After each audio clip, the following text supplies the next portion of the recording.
Hi everybody, it's Jonna again. I'm back for part two, and my voice decided to crack. Sorry. So I just went over everything leading up to surgery. So I'm gonna kind of go over just a little bit of what's gonna go on the day of surgery. Um, this made me feel really kind of comforted me a little bit because I don't really feel like I'm going to be blindsided by anything. I know exactly what's going to go on that day. But I'm not going to share every detail with you. I'm just going to go over a basic overview.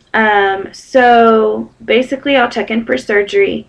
The nurse will call me back and, have me change into a gown and everything. They'll review health history, ID bracelet, start IV fluids. They'll give me pre-op medications, which are Reglan and Pepcid through an IV to reduce acid, and then also an oral Bictra. I'm probably not saying that right. To reduce the acid in my stomach. So I guess it's both. I don't know. And then an antibiotic to prevent infection, and then a Lovenox injection to reduce blood clots, and then a mouth rinse to reduce oral bacteria. So they'll come, the OR nurse and the anesthesiast will come talk to me, and then take us back to the operating room. Or take me back. So basically, that's it. As far as surgery goes, that's all the information I have. Then they have this little thing. Well, I'll get to that in a minute. Kind of out of order. So it says after surgery, I'll wake up in the post-anesthesia care unit. I'll have a nurse with me the entire time, and I'll have monitoring equipment on me when I wake up. So a blood pressure cuff, pulse oximeter, probe on my finger, heart monitor, nasal cannula, which delivers oxygen, and then sequential compression devices, SCUDs is what the nurse was calling them, on my calves to build up the circulation in my legs and to prevent blood clots. And then the dreaded catheter, the Foley catheter. I'm not so sure about that still. She said, patients kind of freak out and they feel like they have to pee really bad afterwards, and they're like, it's okay, just relax and just go. I'm like, yeah, okay, whatever. There's no, I don't even know how to, I don't even want to talk about it. I'm done. And then I'll have a drain, little drain on the side. But the good thing about that drain is that it will come off before I come home. So I'll be staying 2 nights in the hospital, and that'll come out before I leave, which is awesome. And then I'll probably have my CPAP machine on too. And then it says when I'm awake enough, be taken to my bed, and I get a private room on my own. They have a bariatric floor, which is awesome. I think that's wonderful. Let's see, and the room is big enough that multiple family members can stay in. So I think that that's a really neat thing because you don't find that very often. At least here you don't. So upon arriving there, the nurse will take vital signs, blah, blah, blah. I'm strict NPO, nothing by mouth, until the next morning, until I've done my blue ice test. So I haven't heard anybody say anything about a blue ice test. I've heard you guys talk about the gastrographin, is that how you say it? Swallow? Or the dye test? Bailey? But I can't have anything. No ice, water, gum, mints, nothing by mouth until that next day, at least 24 hours after surgery. So they said to definitely bring chapstick. I kind of went over that. And the activity the day of surgery would be up in a chair for 30 minutes the evening of surgery, which is crazy to me. But I'm not very good at just laying in bed, so I think I'll be okay. I'm not saying I'm not going to be sore, but I think I'm going to be wanting to get out of bed. Maybe not. Also, she said that as long as, if I'm in the bed, the SCUDs are on my legs. So that'll be interesting. I've heard that they're really hot, and I'm hot-natured, so I'm not looking forward to that. Post-op day 1 in the hospital, let's see, I'm not doing that. They don't do a gastrographin swallow unless it's a revision surgery at this hospital, is what I understand. Blue ice test is basically an ounce of ice with blue food coloring in it. And you have to drink it or eat the ice chips and let them melt on your tongue within a 30-minute period. And then the nurse comes in and checks the drain for blue. And if there's blue in the drain, then that's not a good sign. So they're just making sure no dye is leaking out. Once that is finished and everything is okay, then I can begin my day 1 diet, which is 30 cc's of water. Well, not water, 30 cc's of liquid every 30 minutes. So I can have broth, sugar-free Jell-O, decaf coffee, and tea. Which I don't know that I mentioned this before, but I'm allergic to, I can't do sugar-free stuff. It gives me a really bad migraine. It makes me nauseous. So I'm trying to find some alternatives for that. And I haven't really found anything, so I might just have to deal with it. So basically, once I am up and at it, I'll only have that catheter in for 24 hours, pretty much as soon as, did I say that already? I think I already said that. It basically says once I'm tolerating the diet, the nurse will remove the catheter, and let's see, that's about it. The next day, so this is still day 1 post-op. I'll be in the halls at least 3 times a day, walking, up in a chair to eat my meals, scuds in bed, continue, and so I'll have to do the incentive spirometer every 2 hours while I'm awake. So, and I have to be sitting up to do that. Day 2, which is the day that I go home, it's technically the 3rd day in the hospital if you count surgery day. Diet remains the same, but I can increase the amount to 30 cc's every 15 minutes. And my goal is 64 fluid ounces. Activity requirements are the same, and then I'll have to, or my husband will have to demonstrate a 11-ox injection before we leave. And then, of course, I'll take my IV out. So basically, that's pretty much all we went over. We, of course, went over exercise for that, and that's it as far as what's going to happen in the hospital. I thought that was really cool how much information they gave. I mean, down to the detail. I didn't even read detail for you guys.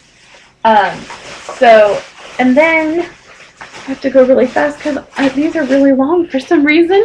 I'm already at 7 minutes. So then the dietitian came in after the RN finished, and she came in and went over our diet. So I'm just going to be really vague here. Clear liquid diet while in the hospital. That includes, of course, water, sugar-free Jell-O, broth, popsicles, everything like that. No coffee, no caffeine, no carbonation, no sugar.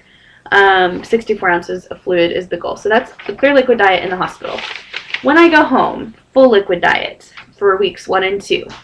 So that's high protein meal replacement protein drinks, 1/4 of a cup of skim milk, 1/4 of a cup of low sugar yogurt, 1/4 of a cup of Greek yogurt, 1/4 of a cup of low fat cream soups, strained of course, sugar-free pudding. That's pretty much it. Somebody recommended that the tomato soup, mix that. My bariatric clinic also, I think I said that before, has a general store. I'm talking too fast for my brain. General store, and they sell this awesome tomato soup and chicken soup that has 16 grams of protein in it. So somebody suggested mixing the tomato soup with the Greek yogurt. It's like twice the amount of protein, and it sounds really good. So anyway, that's allowed on the full liquid diet, and so is applesauce. So then the pureed diet is week 3 and 4, and I'm on that for 2 weeks. Obviously, that's pretty much baby food consistency, low-fat cottage cheese, your cottage cheese, pudding, pureed beans. I'm really thinking baby food sounds pretty good.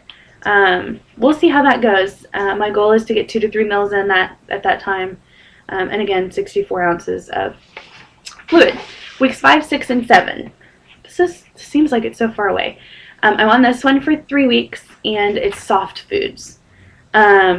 So that would be protein meal replacements, 2 ounces of tender fish, soft beans, low-fat soft cheeses like ricotta cheese, string, mozzarella, 2 ounces of deli, turkey, ham, chicken, soft fruit like grapes, mandarin, oranges, and peaches, 1 to 2 eggs, meatloaf made with lean beef, homemade tuna or chicken or egg salad, and low-fat chili, and then, of course, everything that came on before. So then the final step would be week 8 till forever. So you guys know about this. Protein drinks, 2 ounces of lean ground beef, chicken or turkey, 2 ounces of chicken breast, turkey breast, lean ham, lean beef, etc. 2 ounces of seafood such as shrimp, crab, and scallops. 2 ounces of fish such as salmon, tilapia, cod. 2 ounces of veggie burger or soy crumbles. 1 tablespoon nut butter such as peanut, cashew, almond. 1/4 of a cup to 1/2 a cup of vegetables or fruit. And that's about it. So then they gave us some recipes, which I'm not going to share with you because this is already long enough. And then foods to avoid post-op. They, of course, listed carbonated beverages, caffeinated beverages, alcohol, soda, meats high in fat such as ribeye, bacon, sausage, meats with casings like hot dogs and sausages on there as well. To avoid or limit would, of course, be frozen yogurt, doughy breads. Oh, there's a whole list here. Candy. Let's see, cookies. Everything, basically. So yeah, I spent some time last night putting together a meal plan just for a week, and it's, why do I have the hiccups? It took me forever. So if you have any suggestions, as far as, I've gotten a few suggestions off of Facebook, as far as, like an online meal planner goes, I would definitely appreciate that. Real quick, so I don't have to make another video, I wanted to show you, this is what, this is the cream of tomato soup. They come in packages, and they have 16 grams of protein. It says on the back, www.bariatrics.com is where this is distributed by. So I'm sure you could find it, BARIATRIX.com. This is the cream of tomato, which I have not tried yet. And then I have cream of chicken, which was amazing. I tried that yesterday, and I'm fixing to go have some for breakfast today. I don't do sweet stuff in the mornings very well. And then these are amazing as well. These are new. They're called barbecue potato zippers.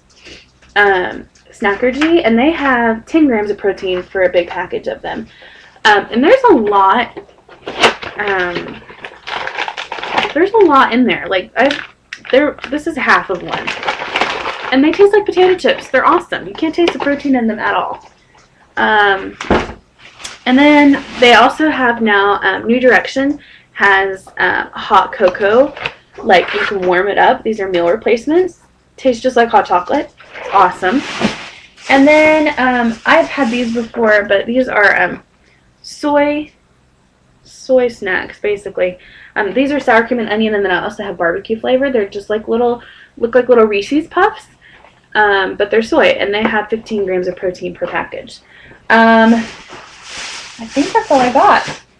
So I'm excited about those. I've tried all of them. Listen, guys, they're so good. You can't taste the protein at all, especially those soups. And that soup was so filling that I would eat it like now, like even though I, don't have to start my diet until tomorrow. It was super good. I'm looking forward to it. So it's nice to know that you can get meal replacements in something other than sweet stuff. Not like chocolate shake and vanilla shake and stuff like that. While I love Synthesis 6 cookies and cream, it's nice to have an alternative. So I know I've gone really long today. I feel like I have left out a whole bunch of stuff because pretty much all I talked about was in the hospital. Surgery is on the 16th. I'll make a video on the 15th unless something else comes up. But as of now, that's all I have. I don't have any more appointments. I am finished. So I'll make another video on the 15th, the day before surgery. I'm off work on that day. So Friday the 12th will be my last day. I'm at 14:29, so I'm going to get off of here. Thank you, everybody, to all my new subscribers. I really appreciate you. Everybody, as usual, is doing wonderful. I love keeping track with you guys.